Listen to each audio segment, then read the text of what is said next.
We go to other news now. Fireworks at the St. James Municipal Corporation monthly meeting Thursday as two People's National Party councillors were expelled. Sylvan Reid, councillor for the Salt Spring Division, and Gladstone Bent, who represents the Catadupa Division, were found to be in breach of the Local Government Act of 2016 after they missed 3 consecutive meetings without requesting a leave of absence. Now, as a result, the PNP now has 2 councillors less in the St. James Municipal Corporation, while the 2 divisions are now without political representation. Here's how it played out at the monthly meeting yesterday. A robust debate is taking place at Thursday's meeting of the St. James Municipal Corporation. You must take into consideration the persons who have underlying problem. Councillor Reid is one of them. Him have sugar, him have pressure. Councillor Blent, him habitating blind. And you all know that. You know that, Sinclair. You know that. You know that, man. Politics. It surrounds the future of councillor for the Salt Spring Division, Sylvan Reid, who is listening in, and councillor for the Catadupa Division, Gladstone Bent, who is absent from the proceedings. No sooner than the meeting began, councillor for the Flanker Division, Charles Sinclair, rose to move a motion for the men to be expelled because they'd missed 3 consecutive meetings. Pointing to the Local Governance Act of 2016, Mr. Sinclair argued that this was inexcusable. You cannot have a person sitting amongst the council, meaning to say, because we provide seating for gallery visitors, but seated amongst the council as a councillor who is no longer a councillor. He moved a second motion calling for the divisions ran by the 2 councillors to be placed under the care of the mayor.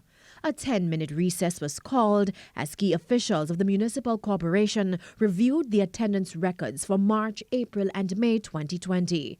Confirmation then came that the men were indeed absent without issuing apologies. Now, in response to the minority leader's assertion that the men have underlying medical conditions and were merely following government directives to stay home in light of the COVID-19 pandemic, Montego Bay Mayor Homer Davis again pointed to the law. The law as it is. I don't have a consideration. I don't have no consideration. It was pointed out, the chief executive officer checked the minutes for the last 3 months, and those 2 councillors weren't in attendance.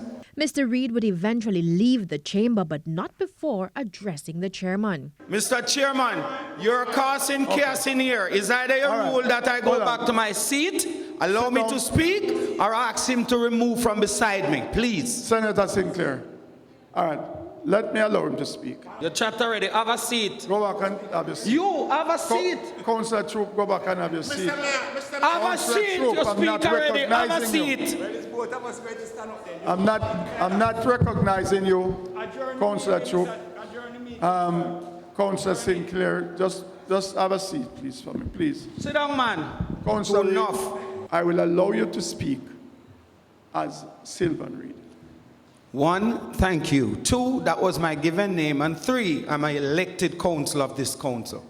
Mr. Reid proceeded to tell the meeting he had a stomach problem and rubbished claims questioning his commitment to his constituents. As for the issue relating to missing general meetings, what is said there will have to be challenged, I'm sure, because I'm quite not aware of that. When contacted after the meeting, Mr. Reid informed TVJ News that he will be retaining a lawyer. Personnel from the Integrity Commission conducted a raid at the St. Ann Municipal Corporation in St. Ann's Bay this afternoon. It's understood that documents and computers have been seized. The corporation has been under scrutiny over the installation of a charging port for the private Porsche motorcar of St. Ann's Bay Mayor Michael Belnavis and a $46 million sanitization contract for parts of Ocho Rios.